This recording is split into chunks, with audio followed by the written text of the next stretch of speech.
उद्धव ठाकरेंचीच होती। बाळासाहेब हयात असताना पक्ष उद्धव ठाकरेंकडे होता असं म्हणत त्यांनी आयोगाकडनं शिवसेना आणि राष्ट्रवादीवर अन्याय झाल्याचा आरोप केलेला आहे।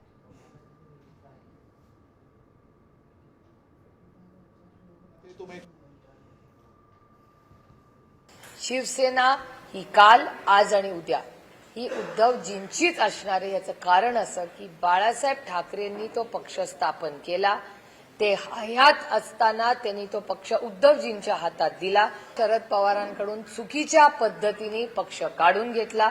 उद्धवजींची केस तीच आहे। त्याच्यामुळे उद्धव ठाकरे आणि शरद पवारांवर इलेक्शन कमिशन आणि त्याच्या मागची जी अदृश्य शक्ती आहे त्या अदृश्य शक्तीचा गैरवापर करून दोन संविधानिक गोष्टी या मोडून काढण्याचा पाप त्यांच्यावर आहे।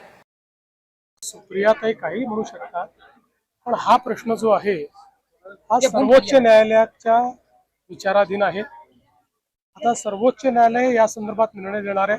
2024च्या विधानसभा निवडणुकीत दिलेला आहे आणि लोक न्यायालयाने शिवसेना ही सन्माननीय एकनाथराव शिंदेजींची आणि राष्ट्रवादी ही अजितदादा पवारांची आहे।